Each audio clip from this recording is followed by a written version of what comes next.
Hello दोस्तों, welcome to JEE NEET academy. दोस्तों, आज की इस वीडियो में हम लोग बात करने वाले हैं कि CSAT राउंड का जो काउंसलिंग स्टार्ट होने वाला है 31 जुलाई से, उसके लिए कौन कौन से ऐसे मिस्टेक्स है जो अगर आपने CSAT काउंसलिंग में कर दिया तो आपका जो सीट और मनी है वो दोनों ही लॉस हो सकता है।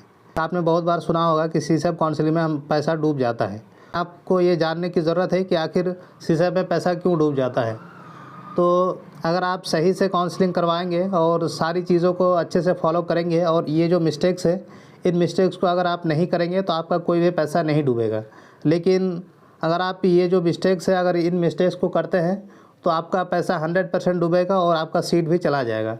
क्योंकि CSAT और जोसा काउंसलिंग में बहुत फ़र्क होता है। जोसा में आपको आपकी गलती सुधारने का मौका देता है जोसा, लेकिन CSAT में ऐसा कोई भी मौका आपको नहीं मिलता है। अगर आपने एक गलती कर दी तो इसका खामियाजा आपको भुगतना ही पड़ेगा। इसलिए ये वीडियो काफ़ी ज़्यादा इंपॉर्टेंट होने वाली है उन सभी स्टूडेंट के लिए जो इस बार CSAT काउंसलिंग में पार्टिसिपेट करना चाहते हैं। क्योंकि अगर आप इनमें से कोई भी एक गलती कर दी तो आपका पैसा और सीट दोनों ही चला जाएगा। तो इसीलिए मैं आप सभी लोगों से रिक्वेस्ट करूंगा कि ये वीडियो आप अंत तक ज़रूर देखें ताकि CSAT काउंसलिंग कराने के बाद आपको कोई पछतावा ना हो। तो वीडियो में आगे बढ़ने से पहले मैं आप सभी लोगों से रिक्वेस्ट करूंगा कि वीडियो को लाइक और चैनल को सब्सक्राइब जरूर से करें ताकि इसी तरह की इंपॉर्टेंट इन्फॉर्मेशन आपको मिलती रहे।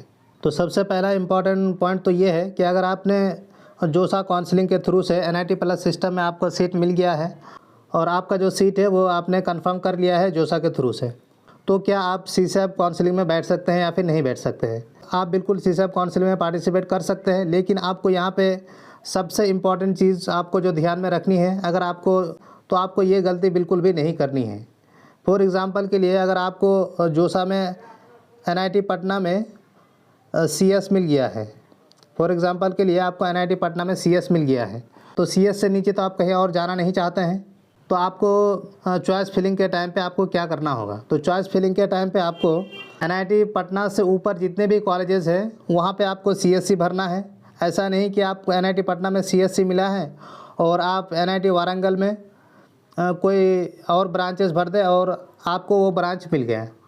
तो ये आपको ध्यान रखना है कि अगर आपने NIT पटना में CS मिल गया है और किसी चॉइस फिलिंग में आप NIT सूरतकल में हो या NIT त्रिची में हो, CS के अलावा कोई और ब्रांच चूज़ कर लेते हैं, और तो उसके बाद अगर आपको NIT सूरतकल में कोई दूसरा ब्रांच आपको मिल जा रहा है तो आपको जो जोसा काउंसलिंग में NIT पटना में CS मिला हुआ है, ये जो आपका सीट है ऑटोमेटिकली कैंसिल हो जाएगा और इसके लिए आप कोई क्लेम नहीं कर सकते हैं।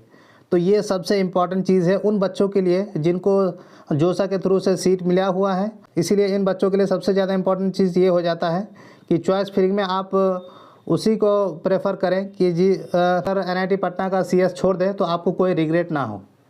यानी कि NIT पटना से ऊपर वाले जितने भी NITs हैं आप वहाँ पे CSC भर सकते हैं। अगर वहाँ पे आपको मिल जाता है तो आपको NIT पटना में CSC छोड़ने का कोई रिग्रेट नहीं होगा। लेकिन आप किसी दूसरे ब्रांच में अगर आपने गलती से भर दिया और आप वहाँ पे मिल गया तो आप दोबारा अगर चाहे कि NIT पटना में हम CS लेना चाहते हैं तो वो आपको बिल्कुल नहीं मिल पाएगा। आपको जो सीट CSAT में मिल जाएगा वही सीट आपको फिर से लेनी पड़ेगी। तो ये गलती हमेशा स्टूडेंट करते हैं, तो इसलिए आपको इस गलती से ज़रूर बचना है। अगर ये गलती कर दी तो आपकी जो सीट है वो आपकी कैंसिल हो जाएगी। और तीसरा सबसे इम्पॉर्टेंट पॉइंट ये है कि आप CSAT में कितना चॉइस फिल कर सकते हैं। तो इसके लिए आपको कोई भी लिमिटेशन नहीं है, आप जितना चाहें वो चॉइस फिल कर सकते हैं NIT, IIIT या फिर GFTI में। उसके लिए कोई भी बाउंडेशन नहीं है। लेकिन आपको एक चीज़ का ध्यान रखना है कि आपको वो सीटें बिल्कुल चूज़ नहीं करनी है जो आपको नहीं लेना है। अगर आप वो सीट चूज़ कर लिए और आपको वो सीट अगर मिल गई तो फर्स्ट राउंड के बाद तो आपका सीट विड्रॉल हो जाएगा। लेकिन अगर सेकंड राउंड में आपको वो सीट मिल गई तो आपको सीट विड्रॉल नहीं होगा और आपका पैसा और जो सीट है वो दोनों ही चला जाएगा। इसलिए आपको ये ध्यान में रखना है कि जो सीट आपको नहीं चाहिए, जो ब्रांच नहीं चाहिए, वो ब्रांच आपको बिल्कुल भी चॉइस फिलिंग में नहीं भरनी है। आप वहाँ ऐसा नहीं कर सकते हैं कि चलो मैं भर देता हूँ, अगर मुझे मिल गया तो मैं फिर से वापस कर लूँगा। वो ये जोसा में पॉसिबल था लेकिन CSAT में ये पॉसिबल नहीं है। अगर आपको कोई भी सीट मिल गया हुआ है CSAT में, खास करके सेकंड राउंड में, तो आपको विड्रॉल का कोई भी चांस नहीं है और आपने जो भी पैसा पे किया हुआ है वो पैसा आपका डूब जाएगा, वो पैसा आपको रिफ़ंड नहीं मिलेगा।